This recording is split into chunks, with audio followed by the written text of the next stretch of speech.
रंगबलिदानाचा त्या तिरंग्यात पावा, उत्साह देश प्रेमाचा अंगी संचारावा, उत्साह देश प्रेमाचा अंगी संचारावा. भारताचा जयघोष भारताचा आसमंती गुंजावा, जयघोष भारताचा आसमंती गुंजावा. सण हा स्वातंत्र्याचा सदैव चिराई व्हावा, सदैव चिराई व्हावा. सन्माननीय अध्यक्ष पूज्य गुरुजन वर्ग, कार्यक्रमास उपस्थित मान्यवर व माझ्या इथे जमलेल्या वर्ग मित्रमैत्रिणींनो, आज 15 ऑगस्ट आपल्या भारत देशाचा स्वातंत्र्य दिन साजरा करण्यासाठी इथे जमलो आहोत. आपल्या सर्वांसाठी स्वातंत्र्य दिन खूप अनमोल आहे, हे आपण कधीच विसरू शकत नाही. आपल्या भारत देशावर इंग्रजांनी 150 वर्ष राज्य केले. या 150 वर्षाच्या काळात भारतीयांचे खूप शोषण केले. भारताला स्वातंत्र्य मिळवून देण्यासाठी अनेक स्वातंत्र्यवीरांनी आपल्या प्राणांची आहुती दिली आणि अखेर इंग्रजांच्या गुलामगिरीतून मुक्त होऊन आपण स्वतंत्र भारताचे नागरिक बनलो.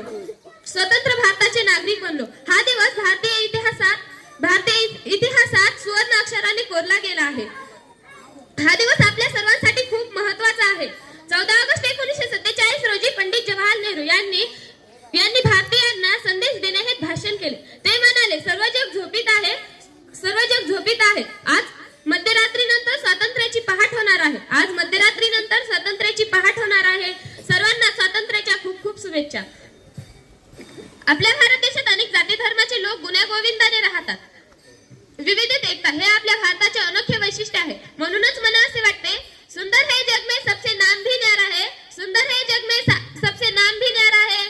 जहाँ जाति भाषाएं बढ़कर ओ देश प्रेम की धारा है, देश प्रेम की धारा है. निश्चल पवन प्रेम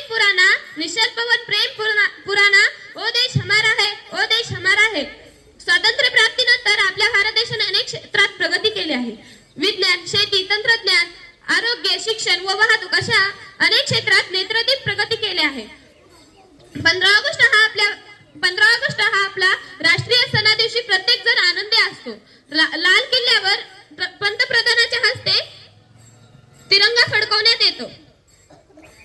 सर्वत्र देशभक्तीपर गीते गायली जातात. सर्वत्र देशभक्तीपर भाषणे केली जातात. आपल्या देशात